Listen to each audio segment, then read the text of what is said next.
Welcome to Marrvelous Gardening. I'm Sarah Adams Dumas, and today I have 3 tips for you for having a lot of fresh basil.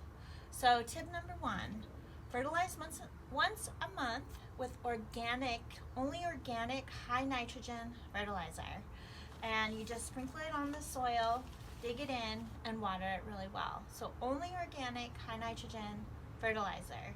And then to extend the season of your basil, when it starts to flower, pinch off those flowers right away, because once the basil starts to flower, then it's going to die back. Third tip is to get your basil to be nice and poofy and just huge and growing out. You want to pinch these little tiny leaves off here. You want to just go through, pinch them all off.